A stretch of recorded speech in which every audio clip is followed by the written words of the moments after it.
Salut tout le monde, aujourd'hui on va parler du surpoids. Donc c'est une idée qui m'est venue ce matin en terminant mon livre Butter de Erin Lang.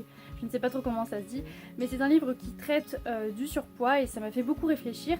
Et j'avais envie, au-delà de faire une chronique, de pousser un petit peu ma réflexion et de donner mon avis en fait.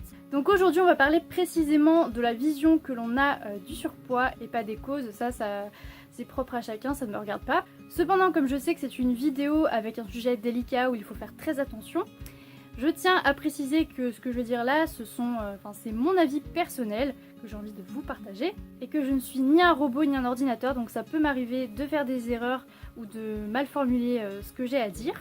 Cependant, je m'engage à essayer de faire de mon mieux à trouver les mots justes et j'attends en retour du respect parce que voilà, cette vidéo n'a rien de malveillant, voilà, j'essaie juste de faire passer un message positif. Donc je vais m'appuyer sur ce livre là pour développer un petit peu plus ma réflexion. C'est un avis personnel, je tiens à le rappeler. Si vous n'êtes pas en accord avec ce que je dis, vous avez le droit. Donc dans ce livre là on va retrouver Butter en fait qui est en surpoids, qui a essayé de faire des régimes et du sport et tout ça et en fait rien ne fonctionne, il ne perd pas de poids. C'est un garçon qui est tellement mal dans sa peau en fait qu'il a décidé le 31 décembre en fait d'en finir en fait, de manger un dernier repas et de s'éteindre. Alors déjà ce qu'on peut dire c'est que nous avons ici un personnage en surpoids, quelque chose que je trouve assez rare en littérature. Pourquoi est-ce que je dis ça? Parce que généralement, que ce soit dans les films, dans les séries, dans les livres, on a généralement un personnage assez parfait, voilà, mince, très beau, très si, avec de nombreuses qualités. Et c'est vrai qu'à force de dire ça, inconsciemment en fait, je pense qu'on s'idéalise en fait la personne parfaite. Et avec ça en fait, je pense qu'on s'idéalise nous-mêmes comment on aimerait être parfait. De plus, généralement à la télé, à longueur de journée, on a des publicités sur le régime, donc déjà de 1, tu te sens bien complexé quand même, et de 2, on a pareil, des publicités avec des femmes magnifiques, des hommes bien musclés, des femmes parfaites, fines, un peu les critères de beauté de la société concrètement. Et avec ça en fait, comment est-ce que tu ne veux pas complexer? Voilà, on est tellement nombreux sur cette terre à se trouver horrible juste à cause de ça en fait, alors qu'il suffirait juste de diversifier les choses, de prendre des acteurs qui nous ressemblent. Il y a tellement de gens malheureux en fait. Enfin, il faudrait qu'on s'accepte comme on est en fait et qu'on soit pas victime des jugements de la société. Concrètement, si on analyse bien la situation, Butter, pourquoi est-ce qu'il voudrait perdre du poids? Tout simplement en fait parce que il y a une sorte de norme en fait, et en fait si tu n'es pas dans la norme du poids idéal, tu es comme en fait différent des autres. Je trouve ça super triste en fait de s'idéaliser et de se comparer aux autres en fait. On fait que ça, on ne fait que ça tout le temps et c'est vrai que c'est toujours beaucoup de complexe. Mais il n'y a pas que ça dans ce livre qui m'a marqué. Dans ce livre là ça parle aussi de harcèlement et ça m'a réellement choquée en fait parce que ça a beau être fictif, je sais qu'il y a des choses qui se passent comme ça qui sont aussi horribles que ce que j'ai lu. Donc voilà, Butter se fait harceler au lycée. Mais il faut savoir que ça commence très tôt et que je pense que c'est très important d'apprendre le respect à son enfant par rapport aux différences des autres. Parce qu'on n'est pas tous pareils, on se ressemble pas tous. Enfin voilà, les enfants sont très vite influencés et influençables. Donc je pense que c'est vraiment essentiel d'apprendre le respect à son enfant. L'école, c'est le premier endroit où on va être confronté aux autres, aux jugements et aux critiques. Et je pense que je suis pas la seule à avoir vu dans une cour de récré un enfant en surpoids se faire humilier par des enfants de corpulence normale. Ce que je vais dire là, c'est un avis personnel, mais c'est comme ça que je le vois. J'ai la sensation, et c'est décrit dans le livre, qu'en fait une personne en surpoids, pour certaines personnes, est vue comme un monstre ou une bête de foire. Et Butter est perçu comme une bête de foire. Les dessins animés pour enfants, les livres pour enfants, généralement, par exemple un ogre. Qu'est-ce qu'un ogre?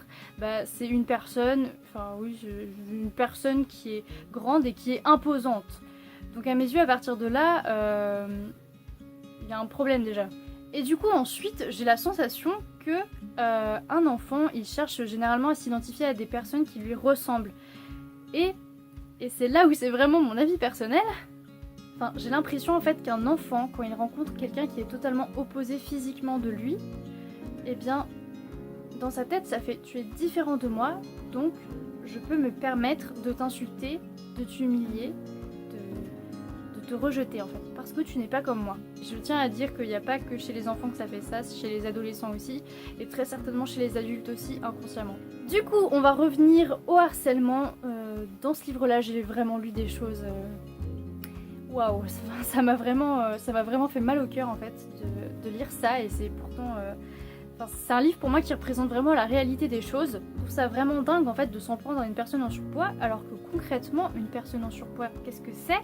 C'est un humain, comme moi, comme toi, comme nous, avec un visage, 2 yeux, un nez, une bouche, 2 bras, 2 jambes, 2 pieds. En fait, concrètement, on est le même modèle de personne, hein, donc à partir de ce moment-là, il n'y a pas vraiment de différence, hein, il y a juste la corpulence qui peut changer, mais au final, une personne en surpoids est une personne tout à fait normale. Et je trouve ça super triste, encore actuellement, qu'on puisse avoir une image hyper négative de l'obésité et du surpoids. Ça m'est arrivé très fréquemment de voir des gens de mon entourage ou que je ne connaissais pas, voir une personne en surpoids et dire « Ah, mais qu'est-ce qu'elle est moche !» Voilà, je trouve ça hyper aberrant en fait. Est-ce que la personne est laide parce qu'elle est en surpoids? En fait, je pense que le surpoids est associé au mot laideur. Voilà, et ça, je trouve ça vraiment aberrant en fait. Je trouve ça aberrant parce qu'on peut très bien être en surpoids et être obèse et être très beau. Hein. J'ai déjà vu des personnes qui n'étaient pas fines être vraiment magnifiques. Enfin voilà, la beauté et le poids, ce sont 2 choses différentes, ça n'a rien à voir. Je pense également qu'on devrait se faire une nouvelle définition du mot laideur, parce qu'au fond, qu'est-ce qu'une personne laide en fait? Il y a une différence entre ne pas aimer le physique d'une personne parce que ce n'est pas notre genre et être laid. Pour moi, c'est vraiment 2 choses distinctes. Dans ce livre-là, ça parle aussi de beauté, de physique, forcément. Parce que concrètement, je l'ai déjà vu très souvent dans la vraie vie, et ici j'en ai encore la preuve. On ne peut pas être beau en étant en surpoids, et ça c'est une immense connerie. C'est une grosse connerie. Donc voilà, je sais pas vraiment si j'ai réussi à vous faire passer le message que je voulais faire passer, parce que je me suis un peu emmêlé les pinceaux. Mais voilà, en fait, je trouve ça tellement dommage de discriminer autant les personnes en surpoids. Je trouve ça débile. Ce sont des humains comme nous, comme moi. On est constitués de la même façon. On a des... Enfin voilà, on a des pensées, des réflexions, des agissements. Enfin voilà, en fait, je trouve ça vraiment ignoble de se baser à un physique.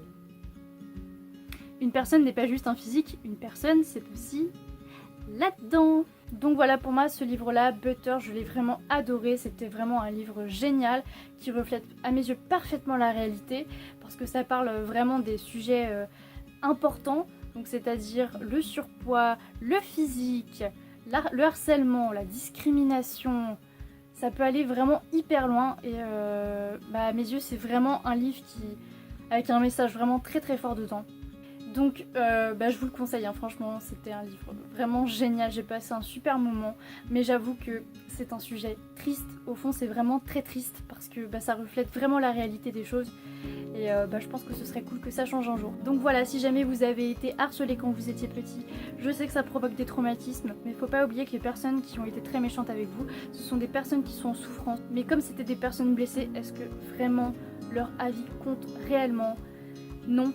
Et ça, je pense que ce serait bien qu'on fasse tous un travail là-dessus. En fait. C'était pas une vidéo facile à faire parce qu'il fallait vraiment bien choisir les mots, et j'espère que c'est ce que j'ai fait. Et j'espère aussi que je me suis pas trop embrouillé l'esprit parce que je suis vraiment allée dans tous les coins. J'avais plein de choses qui me passaient par la tête. Enfin bref, voilà, je voulais juste donner un message positif. Bon, voilà, on peut être noir, on peut être blanc, on peut être asiatique, on peut être en surpoids, on peut être fin.